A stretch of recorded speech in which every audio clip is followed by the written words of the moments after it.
Good evening. My name is Rabbi Steve Richter. I am the brother-in-law of Josh Lamb.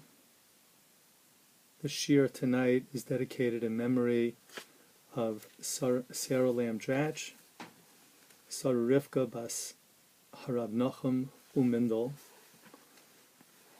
We are friends of the family and feel very close to the Dratches and miss Sarah terribly. Tonight's shiur in Tehillim Kuf Yud Ches that we say many times during the year requires us to analyze this long mizmar. It begins with Hodu L'Hashem Ki Tov Ki L'Olam Chazdo and ends with Hodu L'Hashem Ki Tov Ki L'Olam Chazdo. The bookends of the mizmar is a thanks to God. But what is in the middle? The Gemara tells us in Sukkah that the whole mizmar, the first many psukim, are developed in terms of couplets. For instance, Hodu L'Hashem Ki Tov Ki L'Olam Chazdo, Hodu L'Hashem Ki Tov Ki L'Olam Chazdo. Yomar No Yisrael Ki L'Olam Chazdo. We repeat again, Yomer Na Yisrael, Yomer Na Beis Aharon Ki L'Olam Chazdo, Yomer Na Yirei Hashem Ki L'Olam Chazdo. There is repetition. Hashem lo ira mayaseh li'adam. With Hashem, my God, I will not be afraid. Hashem li ba'ozrai. Again, this Hashem li. Hashem is going to save me. There's a doubling and a twinning of these psukim. However, abruptly this ends. Odcha ki anisani vatihili lishua. Till the end of the Perek are simple statements, are verses that are distinct, so much so that the Sefer HaOrah, one of the Rishonim, says that each one is almost like a parsha b'fnei atzmo. It's almost like a independent paragraph. The question is, why did David HaMelech develop this Perek in that fashion? With the twinning in the first 10 verses, and then leaving it alone in the last 8. More intriguing, I think, is the Gemara in Sukkah that tells us that if the minhag was of the community just to say the last several psukim, Odcha ki anisani vatihili lishua, and not say like we say in Shul, Odcha ki anisani vatihili lishua, and say these psukim again and again, twice.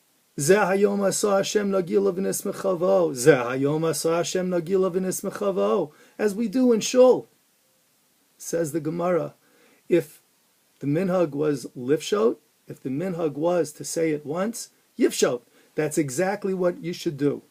And if the minhag was to be kofel, to lichpol, to say it twice, then we should say it twice.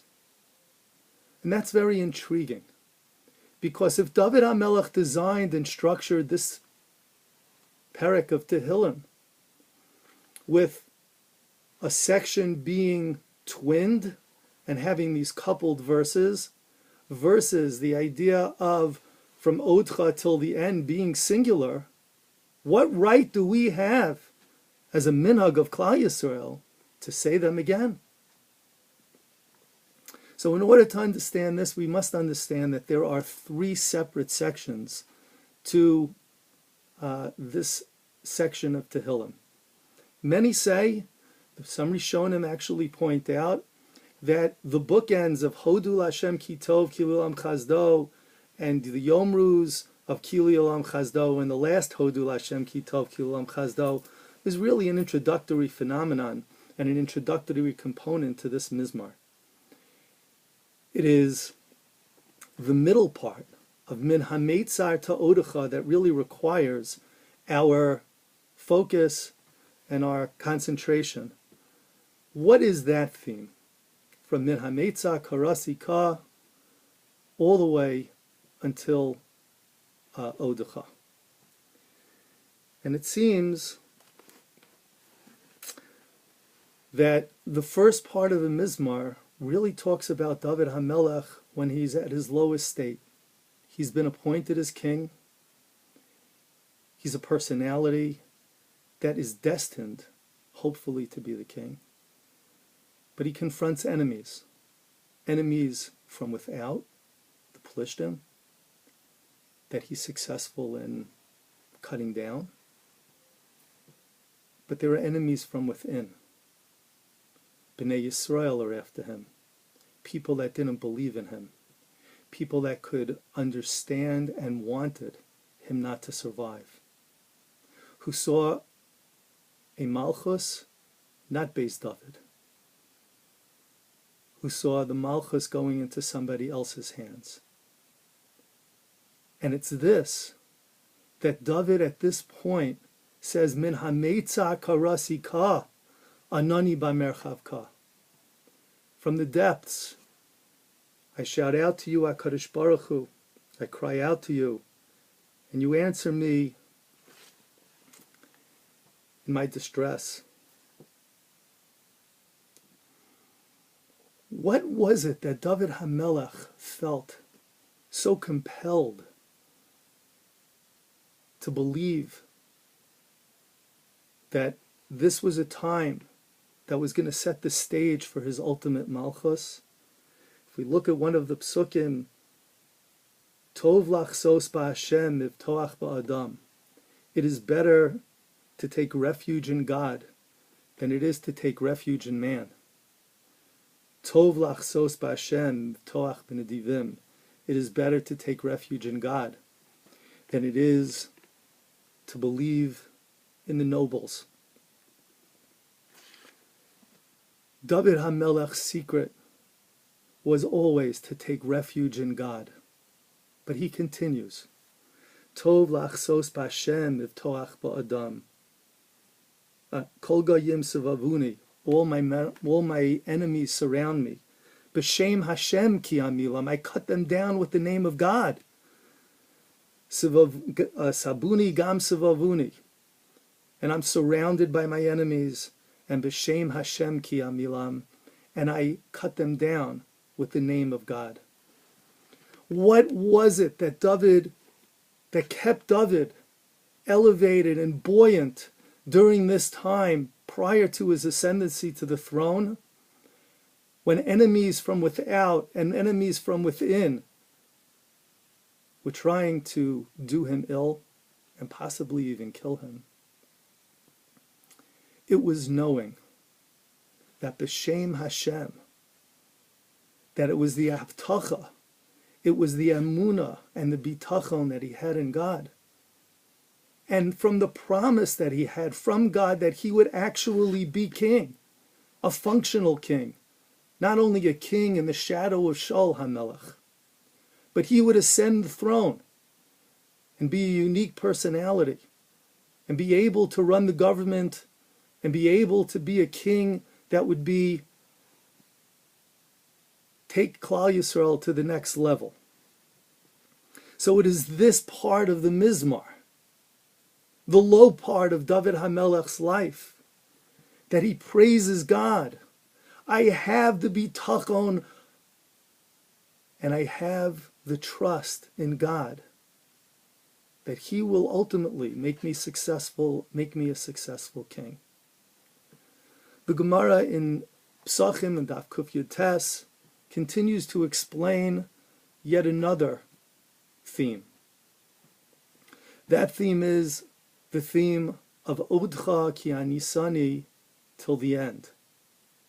These psukim were not authored exclusively by David HaMelech, but rather there were 4 people that sat around a table and offered Shavach v'Hodaya to HaKadosh Baruch Hu. And who were they? They were David, they were Yishai, his father, they were his brothers, and there was Shmuel Hanavi. They sat around, so to speak, and each one said their own unique pasuk, going around the table once and going around the table, so to speak, twice.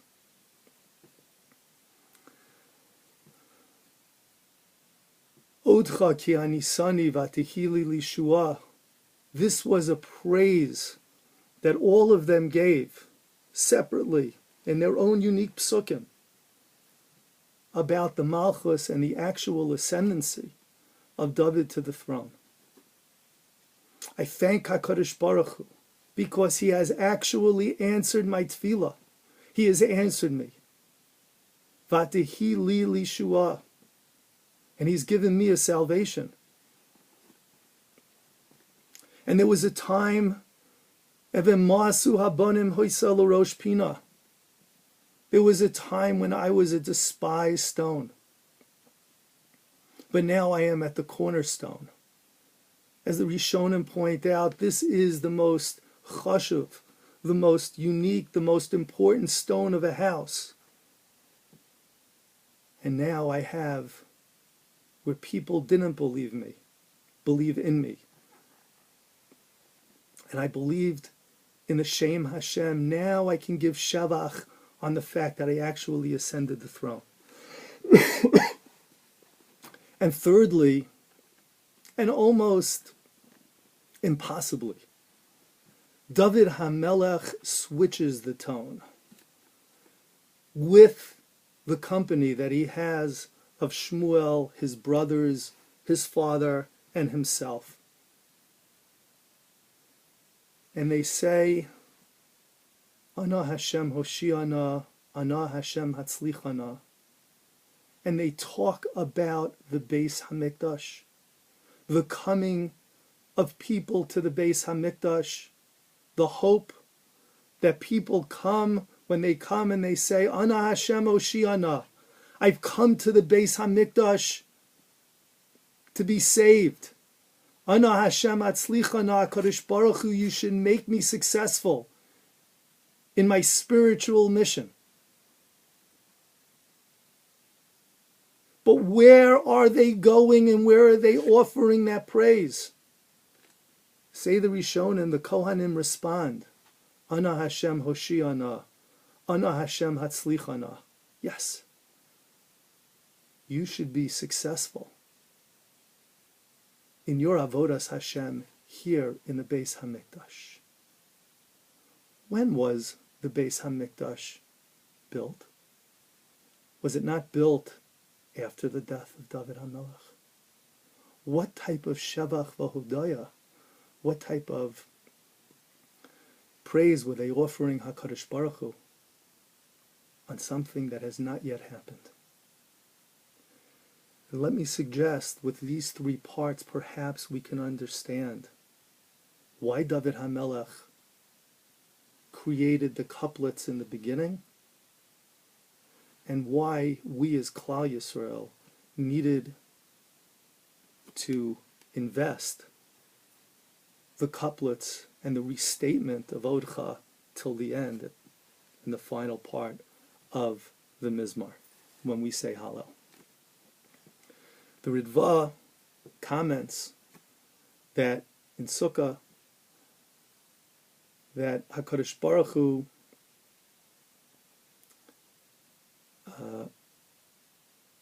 that David HaMelech rather says, Ana Hashem Odcha ki anisani, and the first part of the Mizmar, Min HaMeitzah Karasi Yikah Til Odcha ki anisani, not only refers to the Malchus of David HaMelech, but it also refers to Yemos HaMashiach. The message of David HaMelech is, I am coupling this. I am making these twinned verses. Do you know why? Because there are two important themes. There is my personal theme, says David, but there's also the hope for the future of Yemos HaMashiach.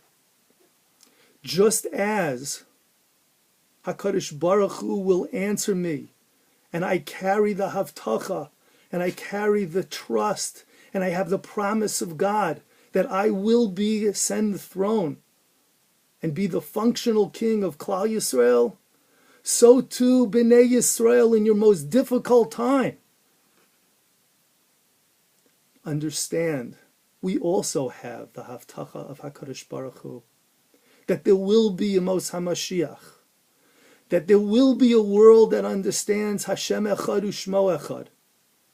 Understand that, because I understand, says David HaMelech, that my experience, I have a Haftacha, and even though it's not realized, I still give Shevach V'Hodaya based on that promise that I have from HaKadosh Baruch Hu, and I have absolute bitachon and trust that it will happen. This message is difficult to understand and requires a coupling and a re-emphasis, l'chazek hadavar, as the Rishonim explain. And ultimately, what happens? David says, Odcha ki anisani v'atihi li lishua. This is my own personal reality. Now I have become king. And David and Yishai and his brothers and Shmuel all gather around that table and offer HaKadosh Baruch Hu Shevach for that. And David believed that Shevach was only about him. Klal Yisrael comes along and says, David HaMelech, you ascended that throne. It's been a reality for you. It will be a reality for us. We see in your personal Shevach V'Hodaya, a Shevach V'Hodaya for all times. And the last part is the mission of HaKadosh Baruch that God gives to David HaMelech. Ana Hashem Oshiana, the Beis HaMikdash was not built yet. Nevertheless, there was the mission of David HaMelech. What did it mean for him to be king? It meant that he will build Beis HaMikdash. There are 3 mitzvos that relate to a king when he comes into Eretz Yisrael. One is, I think it relates to Klal Yisrael actually in the Bezdin when they go into Eretz Yisrael. One is appointing a king. Second, destruction of Amalek.